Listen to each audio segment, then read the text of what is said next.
I'd like to introduce our guest speaker, who's a John Jay alum, and correct me if I wrong, pronounce this wrong. So I'm not offended by it. I just want to make sure I get it correct. It's Artem, last name? Kovalev. Kovalev. All right, good. I got half right.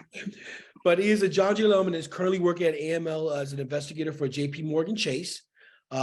He's here to discuss his academic journey, his life journey to where he's at right now.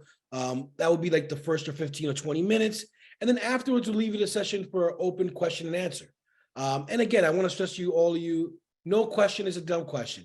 This is a relaxed session. I like to keep it more of a kind of a cafe style sort of thing. So you all feel comfortable to ask those sort of questions. But with that said, I'm going to be quiet at this point and hand it over to Artem. All right. Thank you so much for the introduction, Edwin. I really appreciate that. So my name is Artem Kovalev. I've been with JPMorgan for the past 2 years. First year as a consultant, second year as an actual full-time employee. But before that, back in 2015, when I started my John Jay journey, I did my undergrad in fraud examination, financial forensics, and minored in economics. And then in 2019, I had the opportunity to work for the Association of Inspectors General as a financial analyst, which you'll also, if you're not familiar with the organization, is also at John Jay College in Heron Hall.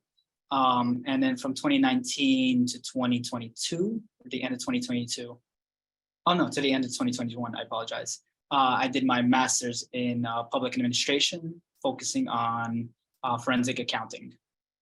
So basically graduated from John Jay twice, so I'm like a double alumni at that point.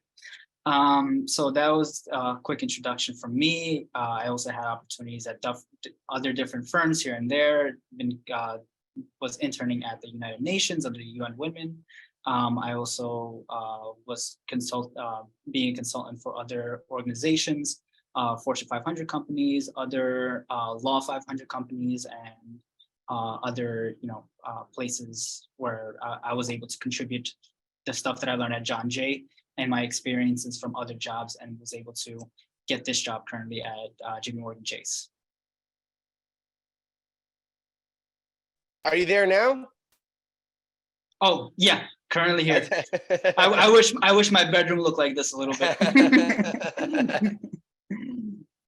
All right, folks, we'll leave it to question and answer. If you want, folks, you can raise your hand and, come in and speak. And if you want to put it on the chat, you can. Definitely we'll do vice versa. So, folks, the floor is yours. Ask any question you want to ask.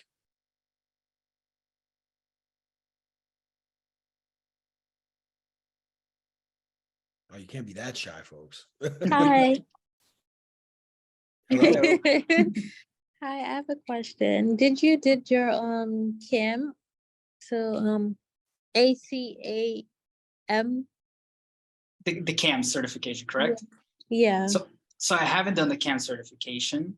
So the way basically they hired here during the hiring process, they hired a lot of people out of college, and they didn't look at any specific backgrounds. There were a lot of John Jay alumni, I would say, and there's also people from different other backgrounds who are, either financial backgrounds, but some of them might even have, let's say, branch teller backgrounds. So they're more of like, when you go to a Chase bank and the people at the window, those are the branch tellers. You might see some of them were hired within, but a majority, and even people without that, experience or background of, anything bank related products and all this stuff.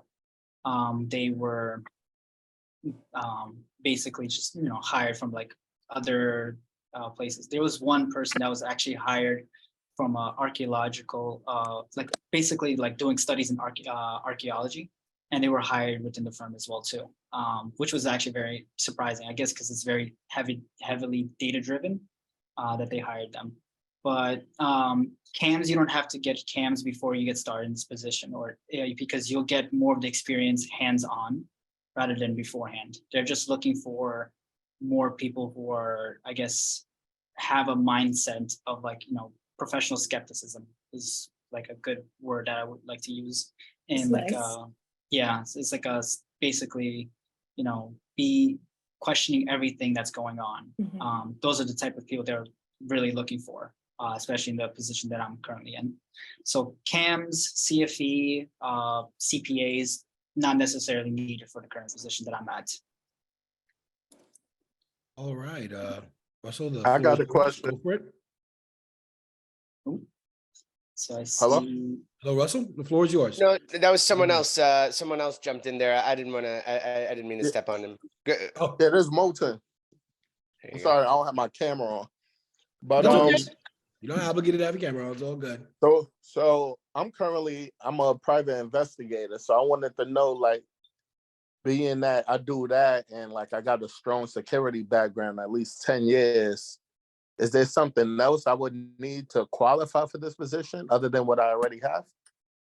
I mean, so for security, you mean like any like specific examples that you might have, or anything that can probably probably what you say in your resume that could probably help out, and maybe if there's anything that kind of sticks out that I could probably just ask you to kind of like, not reword it, but kind of like, specifically mention in the resumes and stuff like that. So you mind like telling me more of a background of your the job description that you currently had? Well, what I currently do now, like I investigate cases as far as like, like workers' comp, marital, things of that nature. Like I actually, I'm out in the field, pretty much like spying. But like Gotcha. prior to that, I done did like surveillance work, like, watching the camera, CCTV, retail security, bank security, Mhm. hospital security, things of that nature. Got it. Okay, so I see. So you're more hands-on in-field kind of thing. So in Yeah. my current position, we do mostly financial transaction monitoring. So we do more of like, Zelle payments, check transactions, cash deposits, stuff like that. We do more financial. We do have subpoenas for, regarding like, multiple things in your nature. I won't disclose too much because of JPMC policies. But there are, if you have that investigative mindset, and if you're okay with looking through transactions or financial monitoring, that is a big plus for something in the current position that I'm in. Yeah, so I you did could, that. Mhm. I did that for one of my retail jobs where I like, just in case like a register is short or over, we got to look into it to see why things are like, I've done that. Okay, that's perfect then. Yeah, because usually, so we do have like, stuff regarding, we have, law enforcement contact us for like, either tax evasion or like, money laundering suspicions, stuff like that. So in those regards, I would definitely say highlight that in your resume or just kind of mention it and gear more towards the financial transaction side and kind of like. Hi, can I get chicken tacos, please? I want two soft and one hard. Oh, she ordering Oh, food. you don't have the hard shell? Yeah. Oh, No. okay, let me just have the soft shells then. All right. I know. I think you it's can. I think you lunchtime. can. I think you can mute her probably. Here we go. Okay. So I know it's lunchtime, so glad everybody, if you're hungry, just eat a little bit beforehand. So don't worry about it. But yeah, I would say like to Molten, like you were saying, just like more of kind of like gear a little bit more towards like the financial transaction side, and kind of show a background of like financial investigations, kind of like, like you were saying, you were like looking over the cash registers, if there was anybody skimming from the cash registers, or shortage from any employee, definitely mention something like that, because that goes to show them that you're willing to, basically you're practicing professional skepticism. You're like, questioning everything there. You're conducting an audit within the, when you were hired. Yeah. And so that like kind of, so I would say, especially in kind of my role, definitely geared more towards that way. And usually the people who like review the resumes over here are very thorough and diligent in who they hire, because they want to see somebody who actually, not just, somebody who just gets 4.0 GPAs and, gets these like high percentage of marks and everything, but they want somebody who's really invested in like, being like integrity is a very high thing as well. So if they feel like something's suspicious, right away they'll report it and they will, continue investigating on it rather than just like letting it slip under the slides. So that's, a big thing I would definitely mention for you. All right. Um, But you do need your undergrads to apply for this, correct? I believe so, yeah. So you definitely need your undergrad. If you're in your master's program, if you're doing your master's right now, that's also a big plus. And if you have any certifications, it's not necessary, but it's also kind of a plus, I would say. Because when I got hired here, I didn't have any certifications at that time. And the way I came about this job is through an external consulting agency basically hired me through this process. I was able to show that, I was, a good worker within 6 months. And then within basically a year, I was flipped to full-time over here. So that's the process that I got getting this job. Excellent. So how do I get more information about this particular? So, so we're trying to basically build some kind of basically a bridge or like a tunnel program within JPMorgan and with John Jay, and we want to be more involved. So we have like, a couple people, recruiters, and I think I spoke to Edwin and also to Christine, if I recall. Yes. Yeah, so definitely contact her and, I guess, just raise kind of, basically tell her, it's like, hey, I'm interested in, seeing more events from JPMorgan Chase. I want to, get this kind of head started. And if anything, you guys can also contact me or like anyone who's, interested in learning more. I could definitely, just contact me. I'll give you my email so you guys can. Do you have LinkedIn? Yeah, I know you have. You still have Yes, LinkedIn. I do have LinkedIn. Unfortunately, I'm very rarely on it. I don't post as much on it, unfortunately. But if I do have LinkedIn, I will, share it with the group as well too, if everyone's okay with that. But yeah, I would say like email me in any case, and I definitely want to do more stuff like this. And I can see even after graduation, there's a lot of people who are still interested and like, just came onto this as well too, and kind of, want to learn more about it. So I definitely feel like there's a good opportunity and a good tunnel between like, students at John Jay and kind of like, the need for, investigators at JPMorgan Chase. So I think we kind of want to fill up that gap. So if you drum up interest on your side, we can definitely try to do as much as we can on our side too. All right. Before I get to the hands, real quick, I know Russell and Naomi, you're both next. I need to get to one of the questions in the chat here. I know you mentioned, Artem, you don't need a certification currently for the job, so that's fine. I'm not gonna go into detail of that. One student asked, what would you recommend being the first step someone should take to get into this field? I would say probably just be open to the opportunities.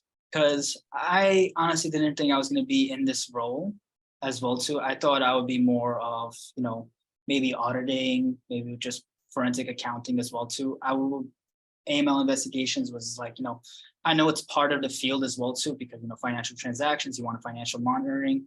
And I was just, open to the opportunities. And I think when you're open to opportunities, it kind of increases the chances of you, getting a job in the field specific, because eventually like you'll learn, one type of, scenario, one type of like subset of investigations, and you go move on to the next one.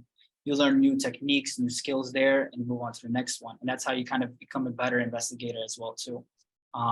So I think kind of just like starting off from that point, just like you start becoming an investigator before you actually become an official investigator. Like you just have to be very, I guess not like passionate is a good word for it, but very kind of curious in that mindset. If you're naturally curious, it shouldn't be a problem. Folks who raise their hands, don't worry, I didn't forget about you. So My question was just answered. I'm good to go. Oh, okay, Russell. Excellent. Naomi, I hope I pronounced that right. Yeah, that's right. I came in a little bit late, so I wasn't sure if this question was already answered. Right? I kind of wanted to know, because I'm an investigator myself, but I work in the public sector, and you're working from what I've got so far from the private sector, and I wanted to know, like, if you have any idea of like what the difference would be, and in terms of like the, like the work environment and how things work and also like progress, are you able to like move forward? Like, do you have to be like an investigator for 1 to 3 years before you move on? Like stuff like that. Got it. Okay, I see. So you're talking about like career mobility in the private world Yeah. comparing to the public world, to like, you know, federal organizations or like state organizations. I know it's very different environment, because when I work for the Association of Inspectors General, most of the investigators I've seen are people from the city, state, and federal level. In the private, and that's probably a majority that I've seen back then. Like now that I have more private investigations, I would say the fundamental difference is probably kind of like with private, when you're in the private sector, everything's very fast. Everything's very, you know, fast-paced environment. So you have to catch up. You have, you know, things to fulfill. You have certain throughputs. You have certain quotas to kind of hit as well at the same time. And at the same time, you have to keep your integrity, you know, at hand. You have to make sure that what you're raising suspicion on is actually suspicious, rather than like, you know, things that are not as suspicious are, you know, closed, that they're like, oh, like, you know, transacting, you know, Zelle transactions with a family member, like that's, you know, pretty obvious. I don't think that's money laundering. But if you're like, you know, using that money to, you know, for a Ponzi scheme, or like, you know, sending money out to a, you know, some unknown, you know, country that you have no relationship with, that's like, you know, becomes very suspicious at that point. So I would say it's very fast paced in the private, you know, private sector. Another thing is there are heavy chances with career mobility, especially with JPMorgan Chase being one of the biggest banks in the world. There's always an opportunity and a need somewhere. You might, and because of fast-paced, you know, environment, one day you might be doing one function. Next week you might be doing another function. You might be, you know, adding on additional roles as you go up within the organization. Like for instance, when First Republic Bank was acquired, literally like last month, everything was flipped around. Everything was, you know, changed, and that was acquired within like 2-3 days after the bidding process. And like on our side, like things have changed, procedures have changed. And you have to be ready to, like, you know, either move with the flow, or, you know, basically that's the only choice you have. You really don't have anything else. But I would definitely say that's more of the private sector. From what I've seen, the difference between like both of them. With the public sector, I've seen that's more kind of like, you know, you do your job, and you have to do it more sort of like, you can't do it like, you have the time to do it within a certain time period. Like they try to, and you have more opportunities here. It's more like, if you see something, say something. And we just literally we have the powers, like just to say something, that's it. We don't have the power like on the public side, where you could, like, you know, request a subpoena or cold, or any other forms to these financial institutions. For us, all we could do is kind of, you know, find something suspicious and report it to FinCEN, and that's about it.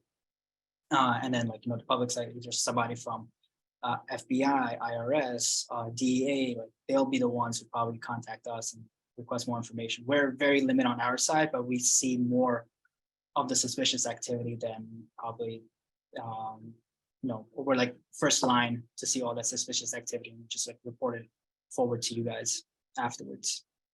So I know I went on a lot there. Hopefully I answered. No, that's great. Like, I just wanted to add, like, just a little follow-up. Are you able to manage your workload with your work-life balance? With what you told me seems a little bit like more stricter compared to the public sector. That, yes. So I would definitely say the public sector, you do have a better work-life balance.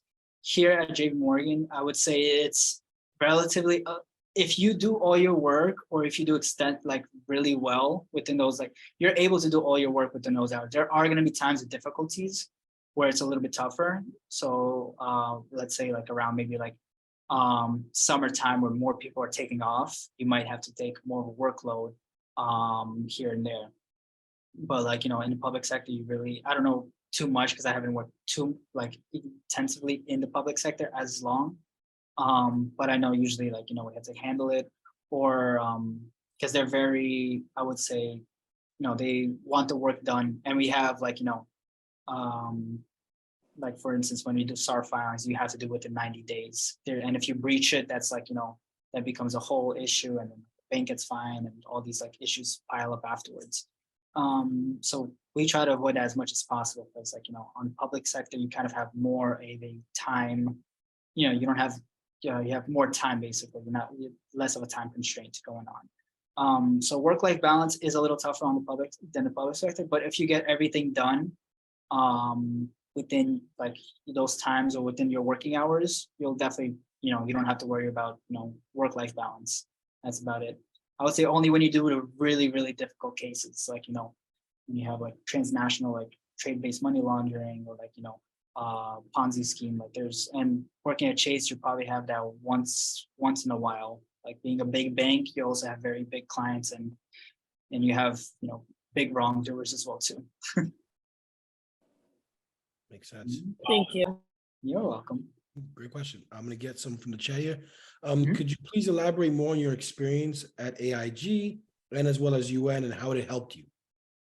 Yeah, absolutely. So at the AIG, I think it was probably my first relative job that was, that kind of like based itself around like fraud. Because before that, I always did like accounting jobs, bookkeeping jobs, and stuff like this. At the AIG, I was being financial analyst and bookkeeper, making sure all the membership comes on time, making sure all the dues are paid, making sure that the people who are going to the institutes and to the conferences are, receive their ticket and they're able to go, making sure, any basically an account, like an unofficial accountant of the AIG at that point.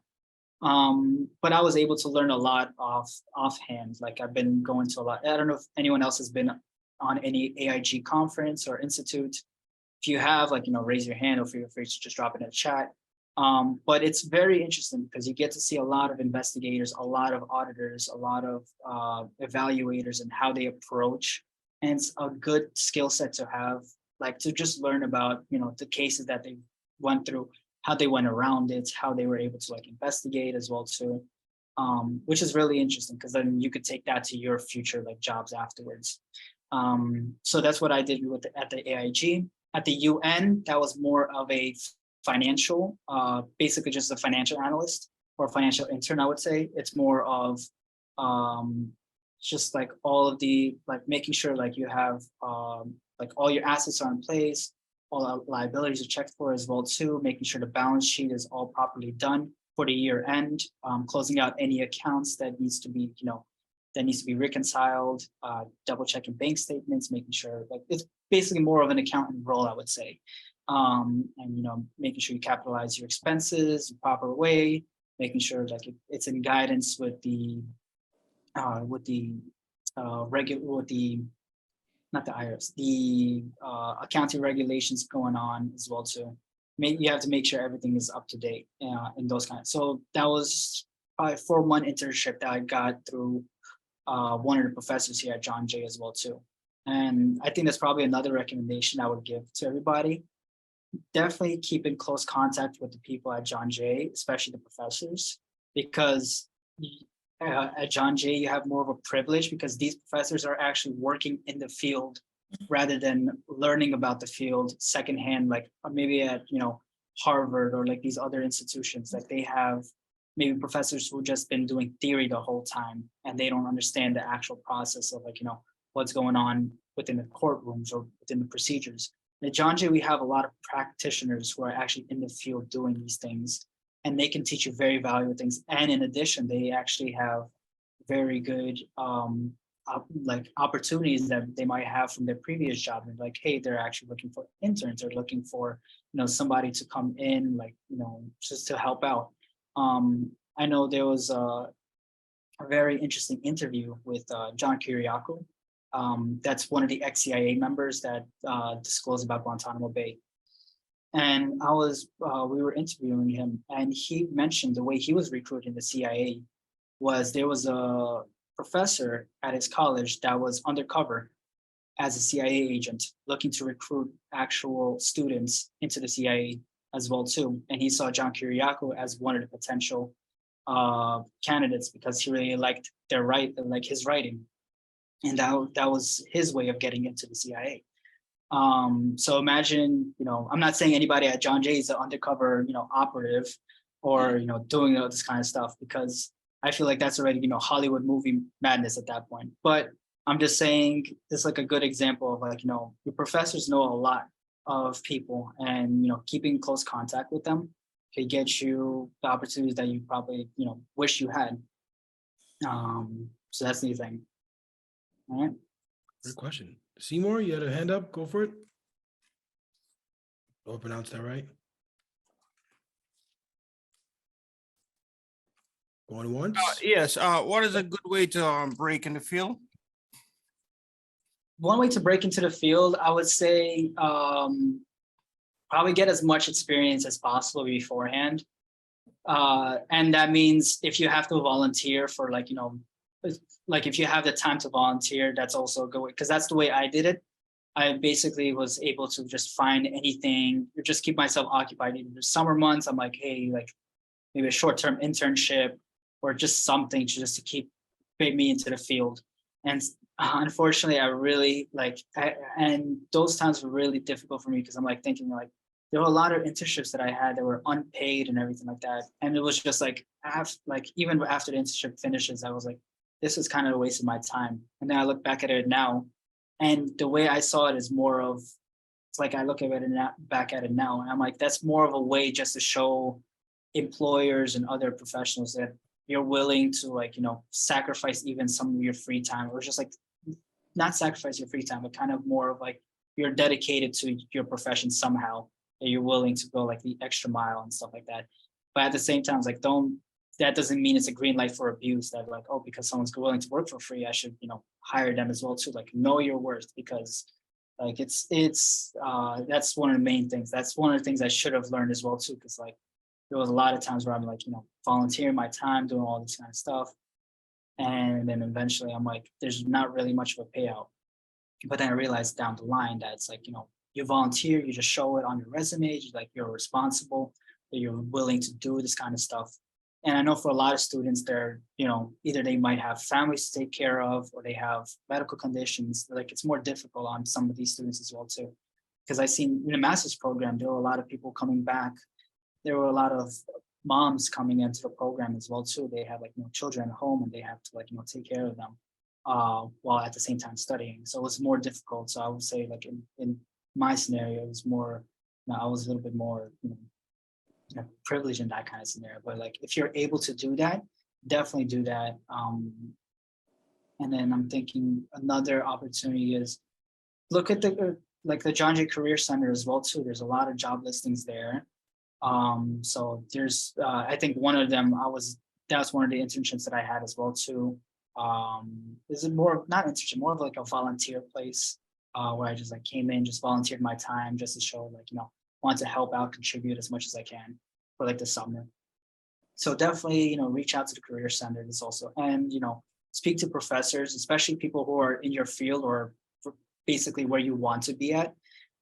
Just, ask them like if they know anybody who's like hiring, or like not like hiring, or something you could help out or something like that. Besides, that also builds a good relationship. And then maybe further down the line, maybe in a year or two, they'll remember you, contact you back. It's like, hey, there's actually an opening for, the Attorney General's office, or there's an opening for this. Like, I just thought of you. I would definitely give you a good word and go on from there. Because that's what happened with one of the professors that I had for the United Nations. I did the best I can. I wish I would received a better score in his class, but I still, he saw that I was like willing to like learn, willing to like push forward. And I think like a year and a half later, he's like, hey, there's this opportunity. Like, I didn't know if you're interested or not. And I'm like, sure, I'll take it. Still had to go through the whole application process. And everyone saw I was a good fit and got hired from there. So definitely, try to do as much as you can as a student. It's probably the best recommendation I can give. Last question. So let's jump onto the chat here. Can someone with a major in criminology get a job in this field? If not, what kind of requirements does someone need? Yeah. So I would say in the field that I'm currently, criminology is all really, or criminal justice is very good.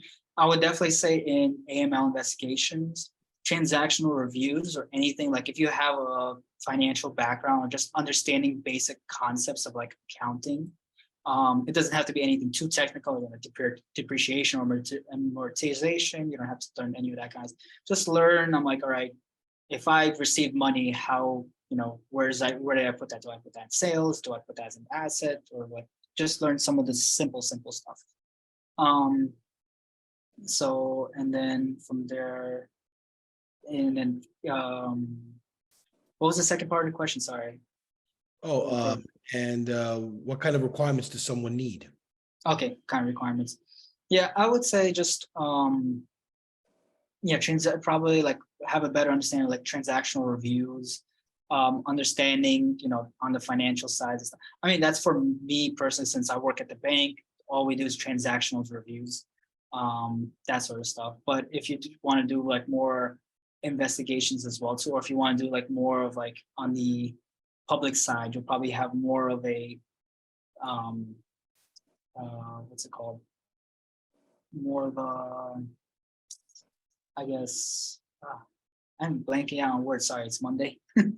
But I would say you have more of like a skill, or like an open skill set where you don't have to just do, stay at the computer and look at Excel sheets, but you're like, all right, like, making sure like, if the tire tracks match and stuff like that. Or and maybe that's more of like, investigations on the public side, like maybe like FBI or like even NYPD kind of investigations, where you're more like hands-on kind of thing.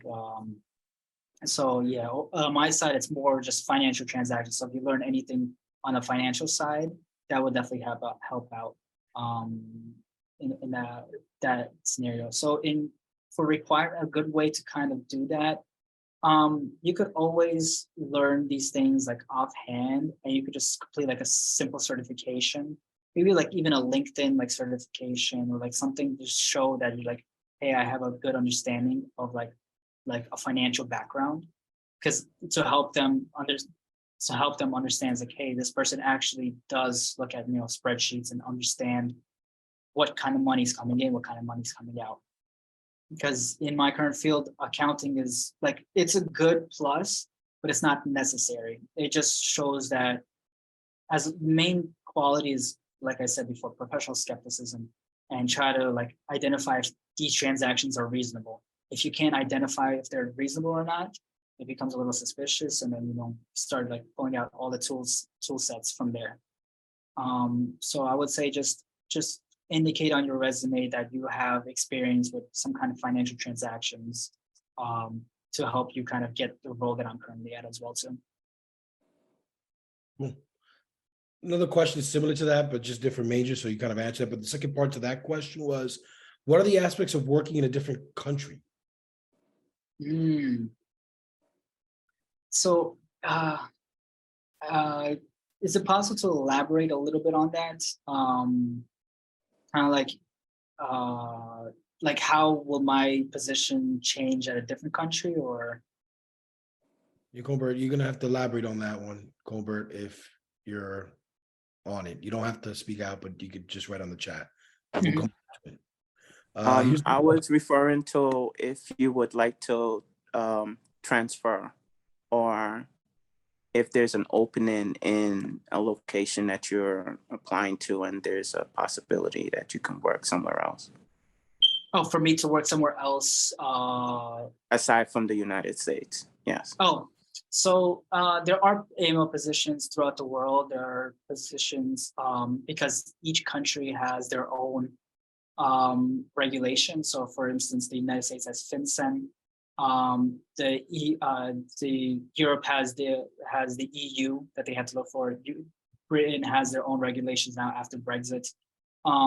We do have locations out in Luxembourg, in Poland, in India, South America. There's basically international, but you're going to be reporting to different governments. Like for instance, in Europe, it's a little bit more extensive because you have different regulatory regulations under different countries.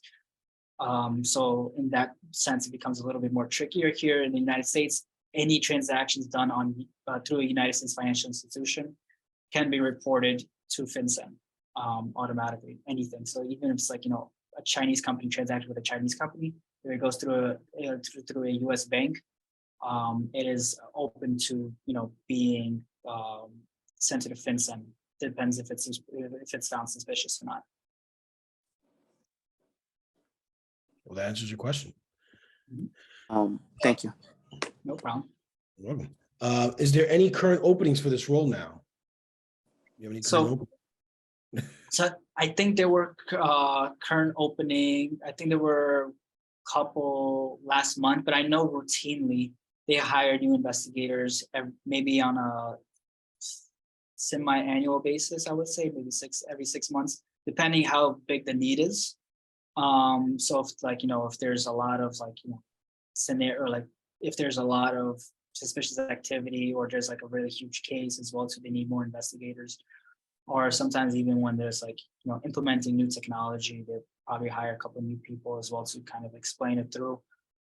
Then there would be right now, currently, I think they're filling up the roles, and there are slowly waiting for people. But that's why I want to slowly kind of build this 10-0 program. So it's we could have John Jay students who freshly graduated start with the firm right away, or even just come in for a visit and kind of better show them the process of things that go on here.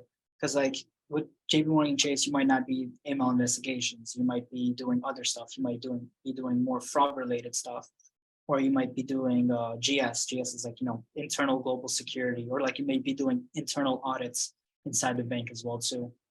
So the positions are endless here, depending on where do you want to go in your career. Good response, and definitely we'll be in touch on that. So with that said, there's a question here. Are there any investigative roles in the public or private sector in which someone with a computer science and information security background can thrive in? Now, I will say about this in the public sector, there is a plethora of jobs if you want to go into computer science and information systems, not only in John Jay careers, but also the federal government too as well.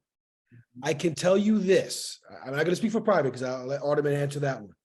But for public wise, if I used to be a former officer, so if you want to be in the field investigating an active crime in the field itself, you need to be an officer. You can still work on a specific case, but you'll be working behind the scenes. But if you want to do more investigative work, either in crimes and cybersecurity or that sort of thing, in the field itself, in the action, on person, you need to be an officer. And there is a saying that goes, if you're not one of us, then you can't come in the scene. You got to be one of us in order to be in the scene itself. So I can only say that for public wise. But again, you do not have to be an officer to work in the sort of federal government. You can work in a certain crime. You can work on some certain cases, I should say more specifically. But to be in the specific scene itself, and if you don't want to be, that's great. You'll know the ins and outs of a case, but you just won't be at the scene itself. But that's, I could say, in the public sector wise. I'll leave Artem for the private sector, how that kind of entails. Yeah, absolutely. I mean, there's definitely a need, especially with computer science currently going on. We're living in a time where, data is everything, data is king.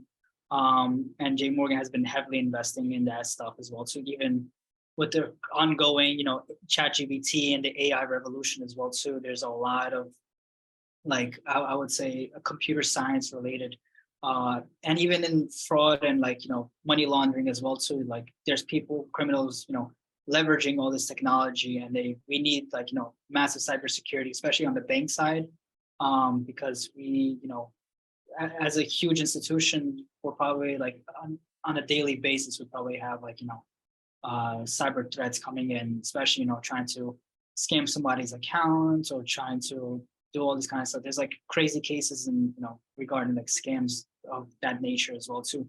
So there's definitely computer science need in that, and even in probably I would say investigative roles, the one that I'm in, it's more transactional basis. But there's definitely I've seen people leveraging IP addresses when they're doing doing these filings and all these kind of stuff. So everything is like especially any little like data, based kind of information always helps out. And you don't have to do investigations as well too. I talked to another MD about this, and she was saying like, oh, like, they have regular pen tests as well too for, their internal audits, or whenever they have a external audit from like the OCC or from like, these other, from the Fed as well too. They need to make sure like, their data is basically their #1 priority kind of thing. So there's definitely an absolute need for something like that, especially in the private sector. And they're always looking to, hire somebody in that kind of regard to kind of help their procedures be better, either to make the process easier or to enhance the security nature of it. So there's always an absolute need for something like that at JPMorgan Chase and all these other banks as well too. Excellent. To answer Brianna's question in regards to internships and volunteers and where should you be looking in the career website, if you do need assistance with that, we do have counseling. You could actually ask specifically for internships or job searches. You can see a counselor in regards to that. Virtually, we're doing 45-minute sessions. And if you want to come in person on campus, we're there Monday through Thursday during community hour. You come in for 10 minutes and we'll take it out. But if you want more of in-depth time, it's more virtually. I know someone, I don't know if you feel comfortable with this, Artem. It depends on culture-wise. I know a lot of folks culture-wise about salary. My take is anybody who asks me about salary, I say, well, I make $1 and $1 million. Take your guess from there. But I know culturally wise, I know things are changing. Folks are more open to salary. Some folks are not. I can only say for the public sector wise, since we're public employees, you can look up our salary. Yep. Private sector is a little bit different, but I know the laws are changing in New York City, that's kind of getting implemented in there. But I know it's totally up to you how you kind of want to answer that. But I just want to make sure you're comfortable with that. You don't have to. I completely agree. I mean, as a student, you probably want to go for the places where you get the most out. So I'm fine with that, and especially now, like you were saying as well, where it's like, especially if you go on Indeed nowadays, you'll go to like these positions, and they're willing. They have to like, I think based on like New York State law as well, so they have to show you the range of their positions. Like if you apply to something, they have like, it has to show you at like 25 an hour, or like it's going to say 100 grand or something like that. But I would say in my role, definitely like a minimum would probably be like, from last time I saw on the website, it said from like 75,000 and onward and upward. So you could even, it said even just like for a starting position as well too. I think the range is from 75K to 106K or something like that for starting position. Wow. That's pretty excellent given this economy. Yeah. Starting role. Yeah, exactly. And I know there's like some situations as well too, where like, even probably not investigators, but it's more of like, the investment banking, like client facing sides, where they even get bonuses for signing on as well too. For investigators, I don't think there's any bonus, but still, a good opportunity and a pretty good sizable range. Because I mean, from what I seen as well too, private is always going to be more than public sector from what I've seen for salaries. So that's like on rule how I usually see. So you're definitely correct about that. Someone asked me a question: are you an NYPD officer? No, I am not anymore. It was short-lived. It was 4 years. It's a happy wife is a happy marriage. So that's another story. But with that said, I don't front up on my experience there. Kind of wish I would have stuck it. I would have been retired by now. But again, I mean, that's a whole different gamut, a whole different animal. But if you're looking to do that in the law enforcement side of things, I will say this, and I can only speak for NYPD wise, is, you don't start off the bat being an investigator or detective or any sort of that sort. You have to be an officer. You got to be in the trenches. You will do patrol, and it's like probation, which is about 3 years. Afterwards, which is great to have, what's great about, I would say with NYPD wise, advancements are constantly going on. So I will say is, do your time, grind it out, but in the meantime, if you can, further your education. There's a plethora of opportunities that John Jay even covers and NYPD covers, because there's always many advancements that can go within the department.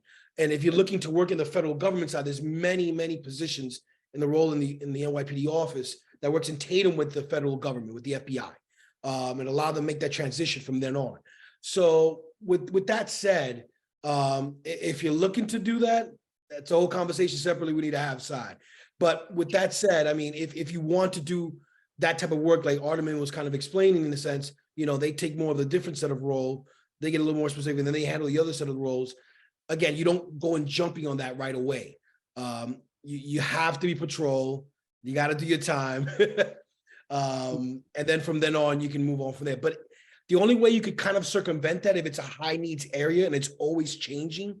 The last time I checked was folks who are in the computer science realm, community affairs. There you get a little bit of leeway in a sense. But again, don't quote me on that, because that department is always changing. Yeah, I completely agree as well. Like, I feel like any big institution or anything huge, there's always, you know, changing, like things changing last minute. You just have to be ready to adapt in that kind of sense. Because like, even to Edwin's point as well, too, like first 3 years as an NYPD officer is probably like, they will make you do like the grittiest work out there. They'll put you in so much overtime that's like unbelievable as well too, from even the stories I hear. But then, you know, it pays off and rewards afterwards, because like, I think like you could retire 20 years afterwards. That's changed, actually. Oh, that's changed. Oh, okay. So I would have said it would have been 20 years. Now they change it to 25 years. But again, oh Lord, it's not bad. And the overtime, they cap it now. When I was around, it was unlimited. Now they cap a certain amount of time, because, you know, you can make a killing with overtime. No, yeah. Yeah, So a lot of changes. It's still not bad, but a lot of changes. Yeah. So over here as well, so like, because I'm trying to think. Like, I had a couple of friends as well, so in NYPD, and they're like, their first year, they're like, you know, they're just like grinding. Like, I barely see them. They're always doing overtime. They're always doing this. I'm like, it's like, damn, that's pretty tough. But honestly, eventually it pays off. And we even had a couple ex-NYPD officers as investigators as well too. And like, you know, and one of them retired, and they just like, you know, just came in, and they're like, yeah, like, I'm collecting, you know, my retirement funds from there and working here. So it's like, why not? So we have like, you know, ex-NYPD, ex-CIA, ex-FBI agents, like that literally are doing interviews, like with clients, like doing all these other bigger things. But like on my side currently, like for me, it's just transactional reviews here and there. The brains. Alexis Cox, you had a question? I hope I pronounced that right. Yeah, like close enough. It's all good. So I did have a quick question, and this may be something more relevant to you actually. I'm interested in going into investigating financial transactions, but specifically what I'd like to do is investigate financial transactions for human trafficking. So what I was trying to figure out is if that's going to be something that's more involved with the public sector, or if that's going to be something more involved with the private sector. The only reason I assume public is because obviously it's a criminal investigation at that point. However, I don't know if JPMorgan or other banks like it monitor for those sorts of things with any kind of agreements they have with government. So I just wasn't too sure how that would pan out. Yeah, it's good that you brought that up, because there are, you know, we do have, drug related, human trafficking. We also have human smuggling. We also have, situation where hitmen as well too. We have huge cases like that, and I worked on a couple of these as well too. Even like wildlife trafficking, and there's a lot of these big, huge scenarios. And sometimes you do collaborate closely with like DEA agents, FBI agents, regarding these like investigations.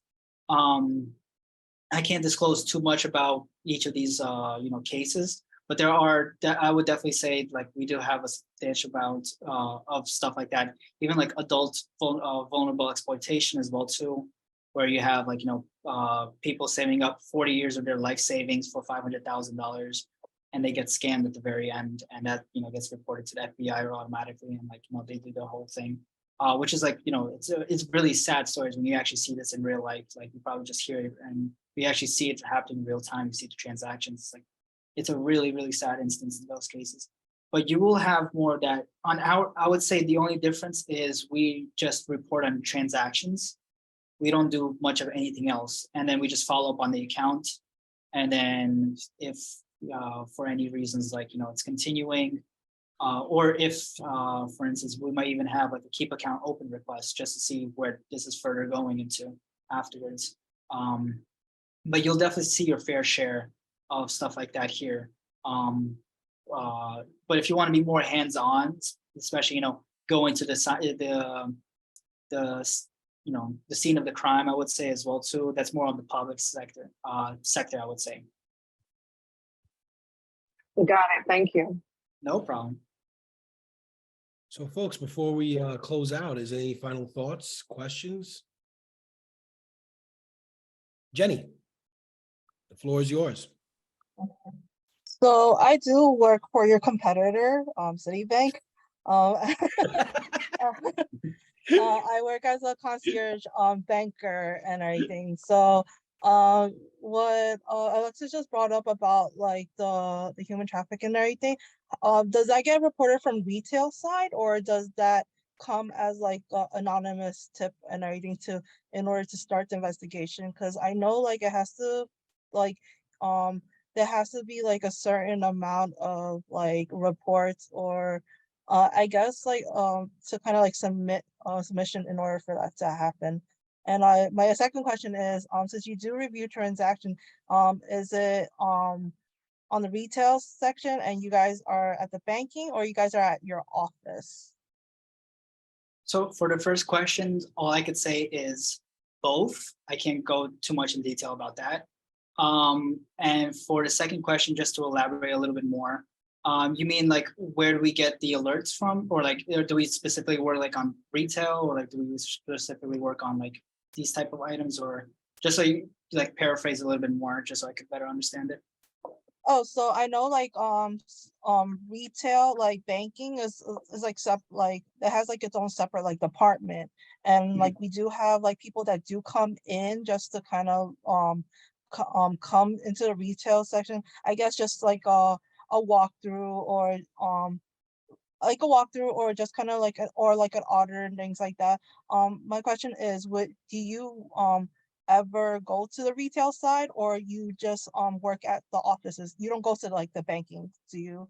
Like no, it's all in office. It's all basically whatever we need is on our screen.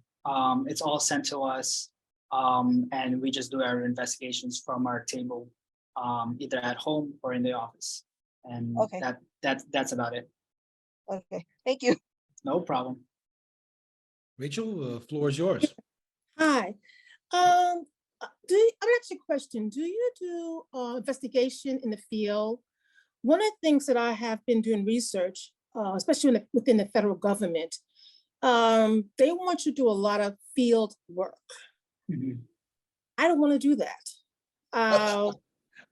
Rachel, I'm sorry, you're not going to get the job then. No, because like I'm asking. I don't need to be crass, but I'm asking Afra because he's doing transaction reviews. Do you actually go out into the field and do that, or are you inside? No, everything, like I mentioned before, everything we need is on our screen. We don't have to go anywhere. We don't have to travel to any of these places. Like we just do our investigation. Like whatever we need, we'll have access to it. We'll be able to like in this kind of scenarios. So we don't have to actually go in person or like do look at the ATMs or anything like that. So if that's a job that you want like a simple office job, perfect opportunity to come here then. Okay, because that's what I've been looking at. I'm looking at Homeland Security. They want to do field work, and I said, oh no, I'm not doing that. Yeah. What other positions are there that involves just in office? I mean, most of the stuff here, especially at JPMorgan, everything is in office. There's no need to kind of go out. Okay. There's like everything is there on our table. Like we don't need anything else, or everything's on our screens. So we really don't need, to figure out, we don't need to do extensive reviews of like, what type of Okay. ATM they use or do all this kind of stuff. Whatever we need, we'll be able to access, and that's it.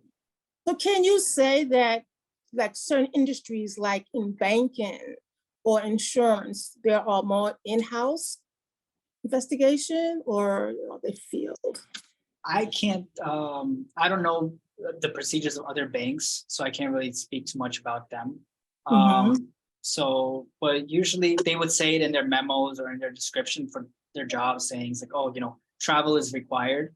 Usually if Okay. it doesn't say something like that, just assume that's all in office, all in office.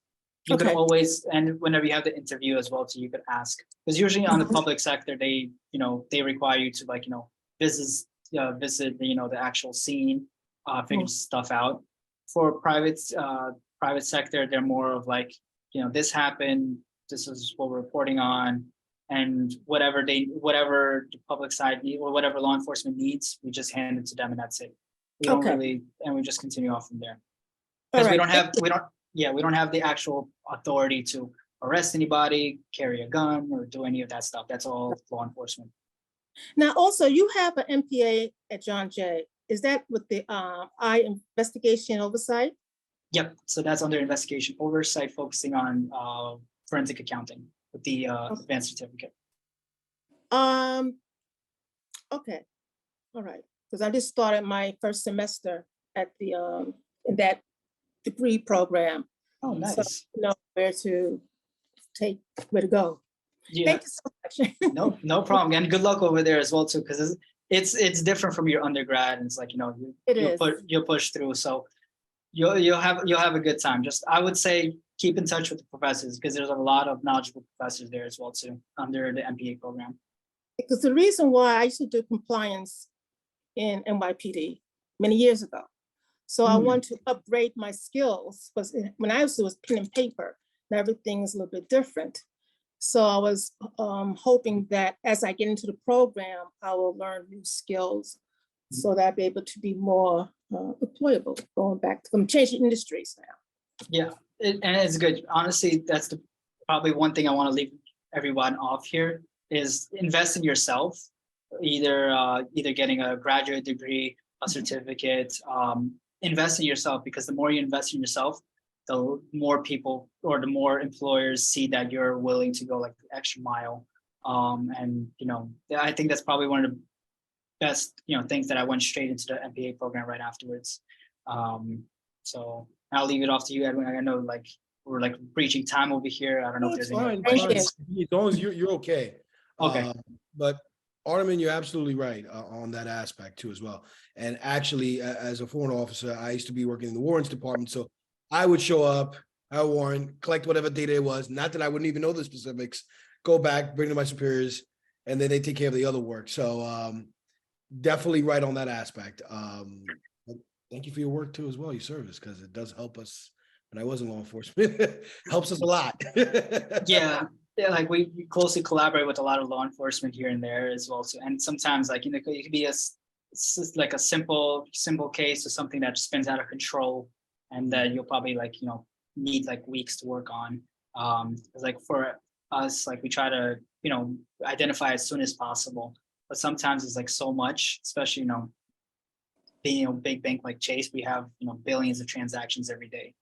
So it's hard to monitor everything through all that stuff. So I'm pretty sure, and especially on the law enforcement side, imagine like all those other banks all combined together, all those accounts, like that's impossible. So any additional information coming in is very helpful sometimes.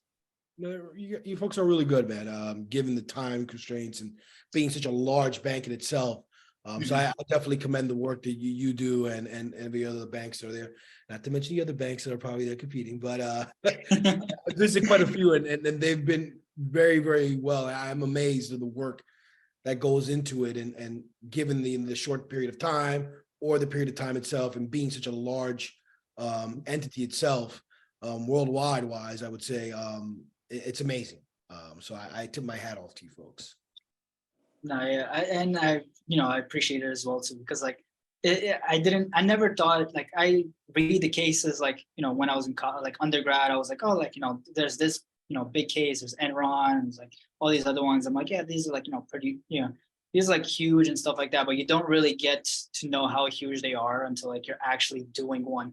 And then you have like, investigations where you're like, they're still ongoing. And it's like in the back of your head, it's like, oh, I wish like I could talk about this. It's like so huge. And like, you really, and you're like in the back of your head, you're like, I want like, once this finishes, because like there's these cases where it's like beyond, like extremely interesting. You have no idea like where it goes off and stuff like that. So it's definitely, if you like that kind of sort of work, I would definitely recommend to become like AML investigation and stuff like that, because you actually see all these like transactions that happen that like it either could be money mules, or it could be drug trafficking, human trafficking. There was like a human trafficking one that was like that lasted for almost 30 years. So that was, and that was a really huge case. Like it was like written on like newspapers and stuff like that. It was like really huge and still ongoing to this day because they're still gathering all the information going on. But it's still very insane in that kind of aspect. So if you like, anything regarding, criminal enterprises and anything like huge in that sense, I would say this is a good job for you. You don't have to put yourself at risk. Yeah, that's the main thing as well. So you don't put yourself at risk either. Yep. So folks, any final thoughts before I, close shop here? I take it. Good. I think people wanted to see my email, so I'm gonna just drop it here if anyone wants to contact me for future cases, or if you lose it by any chance, you could also contact Edwin or the Career Center. Yeah, so I'm gonna we'll be in touch. If you need anything on my side, hey, we're welcome to help. I know Chase put out a bunch of, because I look at postings, we put a lot of investigator positions up, and I approved them a while ago. So I hope folks, if you're interested, are looking in there and didn't meet the deadlines. I actually approved them within 40 hours. The reason I say 40 hours, I just make sure that, we don't get any scam going across it. Not that it's happened before, but we were pretty good and diligent on that. But please, I cannot stress enough, look at your John Jay careers. And if you need assistance, again, that's what we're here to help you with. So feel free. And again, I'd like to thank Artem for taking the time out of his busy schedule